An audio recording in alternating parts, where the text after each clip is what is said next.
All right, guys, we're going to be doing our last grouping of three videos for Unit 6, and this is called Modern America. Now, I always try to at least touch on the current stuff that you're not necessarily alive for at this time, but yet you have significantly impacts you. And this is really from the 80s on. Obviously, this is basically 40 years. And strangely enough, I was born in 77, and so I'm turning 43 this year. And it's kind of an interesting thing to look back and go, I lived my early years were in the 80s. My high school years were in the 90s. My college years were in the 2000s, or technically in the late 90s. And then, 20 years of marriage. I got married in 99. And so, I've been married for, this will be my 21st year coming up. And so it's kind of interesting when I look back and say, wow, there's been a lot of changes, a lot of things that have happened in this past 40 something years. And of course, 2020 has been a unique type of situation, right? And a lot of this can actually play back into the things that we did in the 80s, ways that we responded to the Chinese government, ways that we responded to the Russian government, to communism. All that kind of stuff happens. Now, we've got basically a grouping of six presidents, right? We've got Reagan, we've got Bush the first, okay, so H.W. Bush, we've got Clinton. All right, and then we've got Bush, the George W. Bush, all right, or W as we would call him, and then we have President Obama, okay, and then now President Trump. So we have six presidents that span this time period, and that most of you are much more familiar with, and that's why I at least want to cover some of these things. Now, the way that this particular unit will work is that we'll talk about more events, all right, things that happened during the presidency, and just touch base with those briefly as we go through. So I'm going to try to break it up into three videos. The first video is going to be focused on President Reagan and his time period, and then we're going to be talking about George H.W. Bush and Clinton, and the things that dealt with in that time period, and then we'll be talking about the George W. Bush, President Obama, and then just very briefly touch on Trump and the things that were going on now. So here we go. We're going to get through it fairly quickly. So this is a video crash course. I would highly recommend that you watch it. It does do a good job with going over some of the things. Reagan had some interesting history that he dealt with, and of course, he was considered the oldest president until President Trump actually became president, and by I believe a month, President Trump is older as president to be elected. So, all right, so we've got the 1980s. This is called the conservative resurgence. Now, in the 70s, remember there was a pendulum shift back to a little bit more of a conservative mindset. This happened after the 1920s, where we got the 30s and 40s and 50s, and then, of course, goes back to the 60s, 70s, and then switches back and forth. All right, so this is definitely a political beliefs moving farther and farther apart. Democrat Party had some difficulties because of the disagreements about Vietnam War, riots, rise of counterculture movement, all that kind of stuff. And strangely enough, actually does mirror some of the same things that we're dealing with now with the splits in the Democratic Party as well, as we have seen some people say, wait a second, conservative fiscal policies as far as money, the ways that we treat each other, even those that on the abortion front, there are Democrats that I believe in pro life, and so how does that work? Because typically the Democrat Party has more of a focus on pro choice, but there are some pro life Democrats, and how does that all work together? And are they still a part of the party? The whole bit. Same thing with the Conservative Party, even today, where we have Republican Party. Sometimes the Republican Party and Conservative Party are separate, and there's not really you have what's called the Rhino. That's a Republican in name only. That is the term there. But then you've got the idea of, wait a second, I'm fiscally conservative, but I'm more liberal on my social aspects. And so this is kind of the back and forth.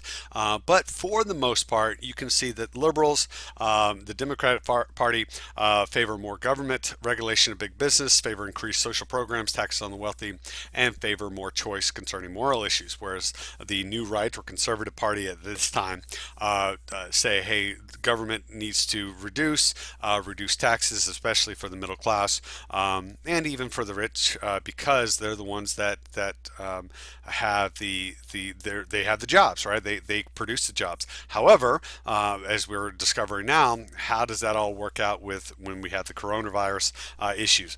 They wanted a very strong national defense, favor traditional Christian values, or at least religious values, and they blame liberal government programs for economic problems. All right, so here's an image that just talks about this. Now, one of the biggest proponents of what we call the moral majority is a guy named Jerry Falwell. Now, his son, Jerry Falwell Jr., is the president of a pretty well-known university, and Jerry Falwell started Liberty University, of which I am I graduated with my doctorate there, and that is kind of an interesting university that has grown in leaps and bounds, specifically focused on online education. That's kind of the interesting thing, that they were one of the first universities across the United States and really the world to really focus on online education. They were very much focused on helping veterans and military members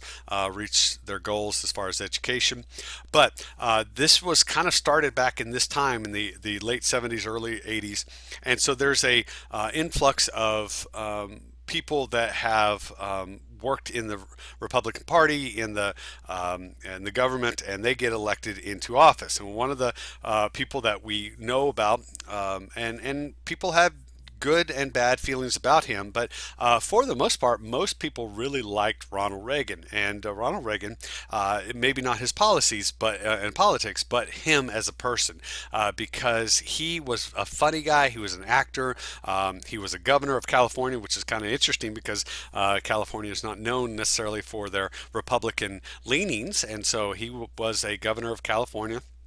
And just one of these people that could charm anybody, could laugh at himself, and so he ran against Jimmy Carter in the 1980s, won, and of course the release of the hostages we've talked about in last time we've talked about that as well. So these are a couple of videos of Reagan as an actor and as a governor. And then his policies. He believed very strongly in less government involvement, a strong military, return to traditional values, reduce federal spending. He is the first president, I believe, to be divorced. And he had remarried Nancy Reagan, and they had obviously some children that were part of their politics, but biggest thing that he focused on was what we call supply side economics, and the idea that if taxes are reduced, people are going to work more, have more money to spend, which they're going to put back into the economy, causing the economy to grow. This is sometimes called Reaganomics, and actually, if we look at it today, we can see some of the impact of what happens when people are out of a job. They're not going back into the economy, and how that all works. So this is a video that talks about the economics of that. We won't go into that, but I do highly recommend that you watch some of these. They're not very long, but they definitely have some good understanding of that. Now, he's actually tried to be assassinated twice. The second time It was much more dangerous, where he was almost killed. He is shot by John Hinckley Jr., and he shoots him in the chest and arm. President Reagan is recovering. But kind of interesting, no one is sworn in during this time period. Is kind of what's going to happen, what's taking place.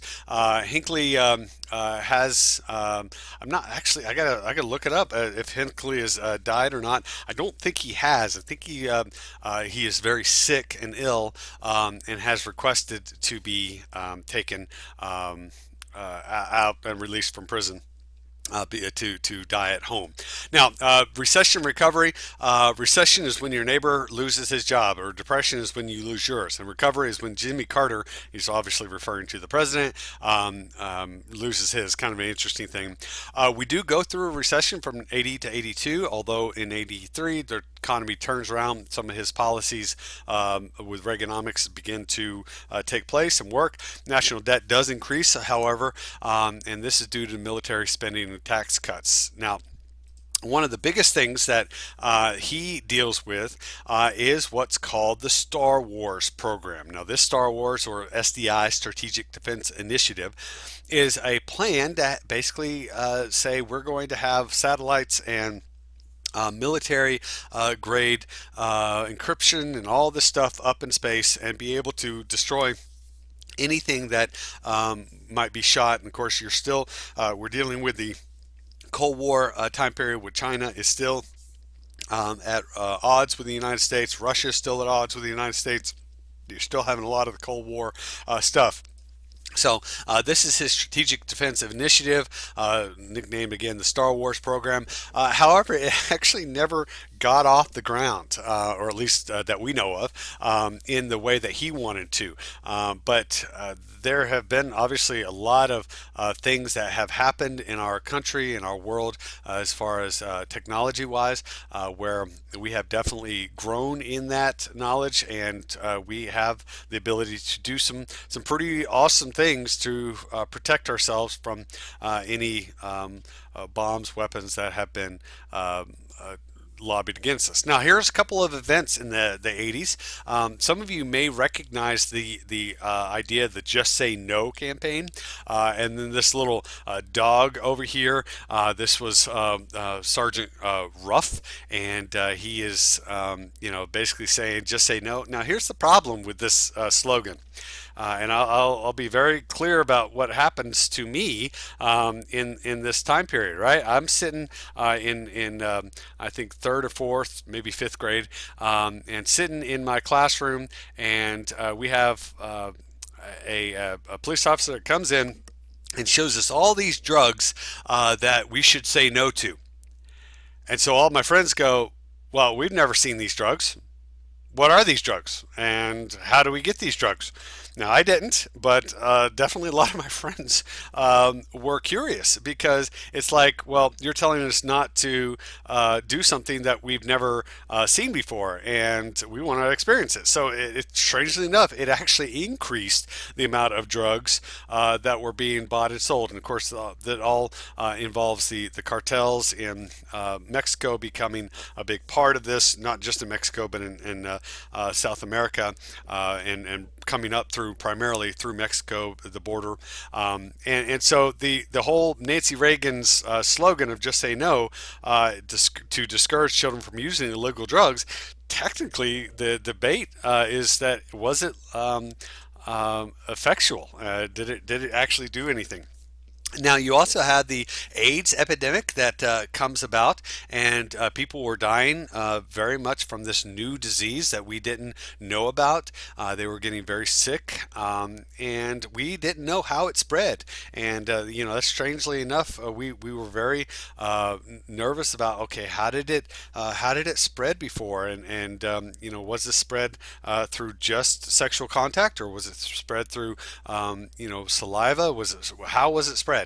And of course, it really hurt the communities that had a higher population of gay, lesbian community at the time. That's what they were called. It was not called the LGBT community. It was just called the gay community, and so there was a higher amount of spread in that community, and so we were trying to figure out what all the process was.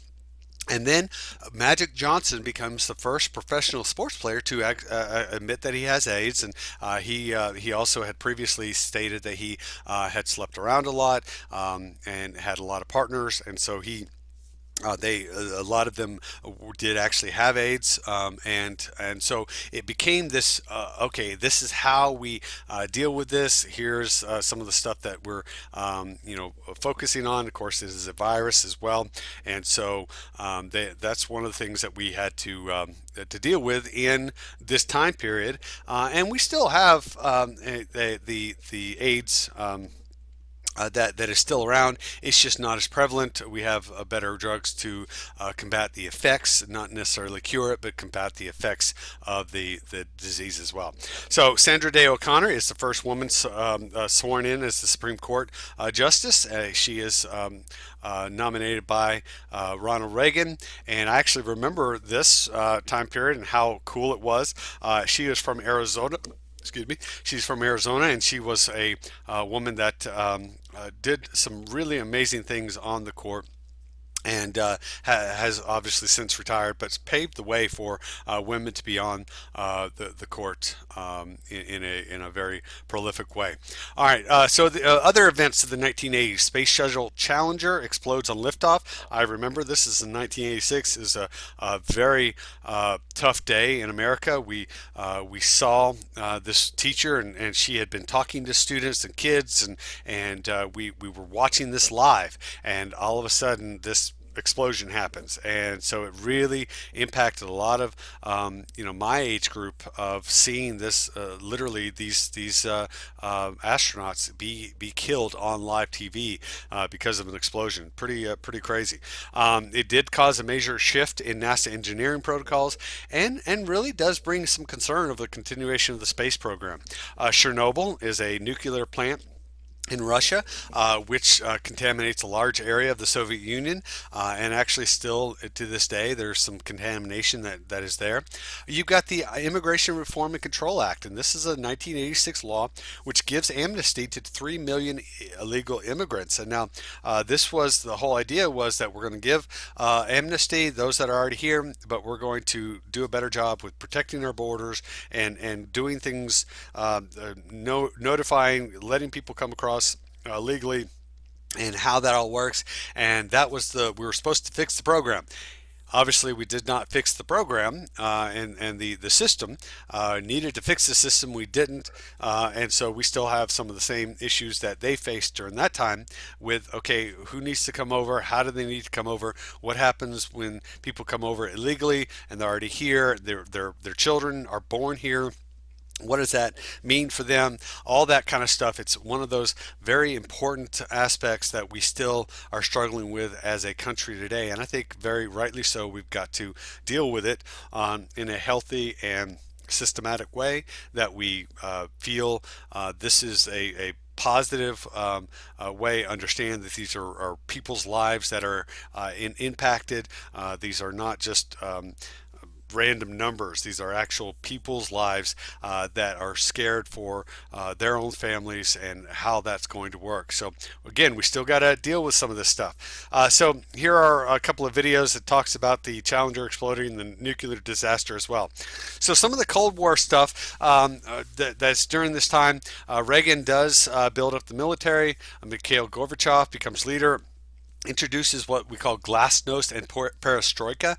It's glasnost is a new openness to this idea of criticism of the Soviet government, the freedom of the press. Now that has since been reduced a little bit, and of course we have people that are in power, that obviously Vladimir Putin, that is in power, and he is at times maybe a little bit more restricted of his people. Perestroika is a reform of the Soviet system, and this basically is hey, we are a communist regime, but we have to make sure that our economy is strong. And so a lot of times We got privatization and democracy that in certain small little bits.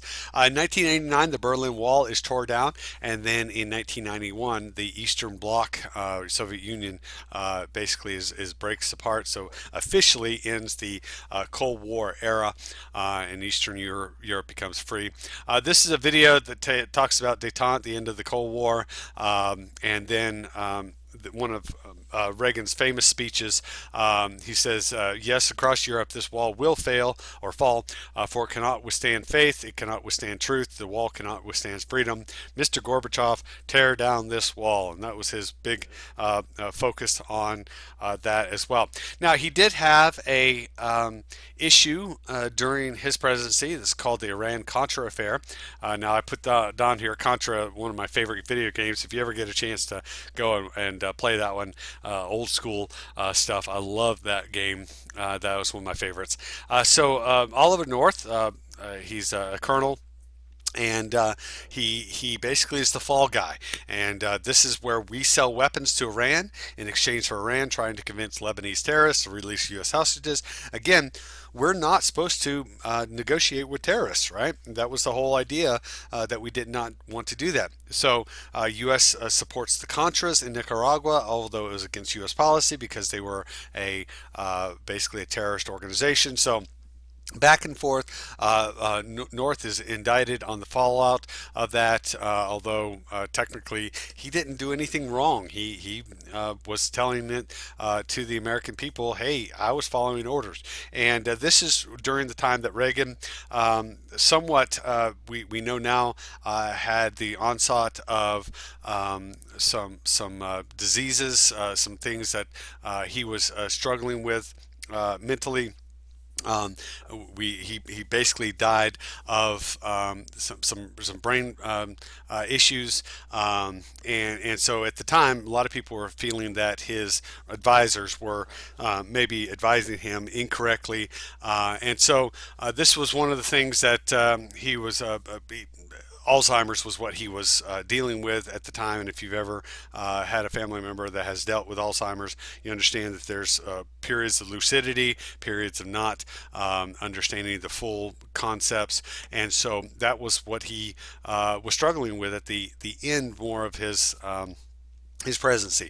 But overall, he was a president that had some great things that he dealt with and that he did.